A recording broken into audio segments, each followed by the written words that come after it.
Hello, Robert Bastian here. If you've listened to any of my other videos, you know that I love to find very simple ways to take people forward a long distance without too much delay. And my voice building video is a case in point. It's very simple, easy to kind of do.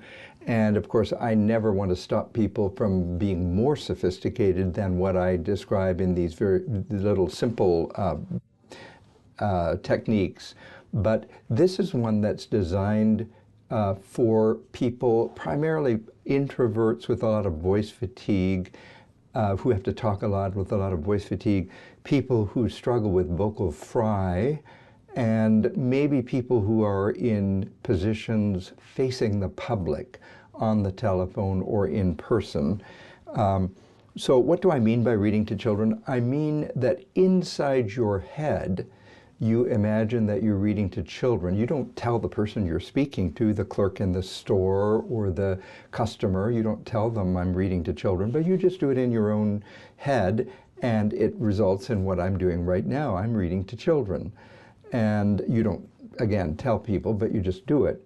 You probably need to practice it at home with family or a friend, and I would say you need to do it to what seems like an extreme.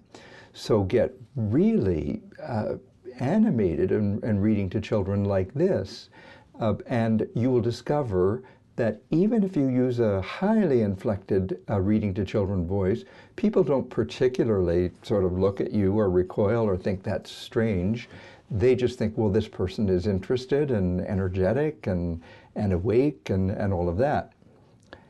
So the three disorders, or the three situations that I think it really helps: the introvert, the example might be the person who chose a position, a line of work. Maybe they're a IT technician or a computer programmer or a person who climbs telephone poles or who knows what. But it's a kind of occupation that's not highly social, and the person has kind of selected themselves into that kind of position. They're not that interested in endless talking. They're a person of kind of few words.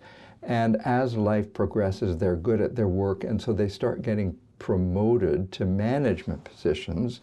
Now they have to lead a group, they have to lead meetings, and they will come to see someone like me describing voice fatigue. They're sort of aching in their neck, they feel sort of choky. It just feels unpleasant to them to do all that talking. So that's one scenario. Another scenario is the person who has a lot of vocal fry in the voice.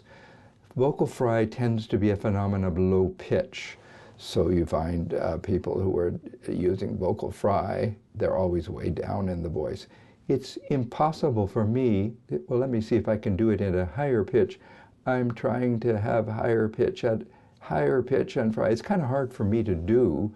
And so vocal fry, and then the last thing is a public-facing position. You want to use music in the voice so that you convey interest and respect and engagement with that person.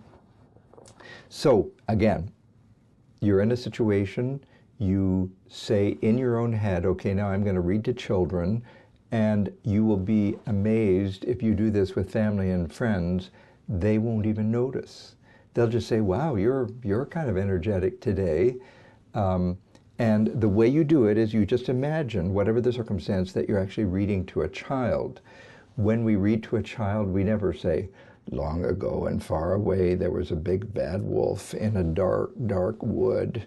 And, you know, you don't read to them like that. You say, long ago and far away, there was a big bad wolf in a dark, dark wood.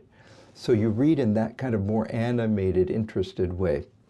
Well, there it is. I hope this technique will help somebody out there. It's very quick, and again, don't hesitate to get more sophisticated with the help of a voice coach, a speech pathologist, a singing teacher, but maybe this will just get you a start. Thanks for listening.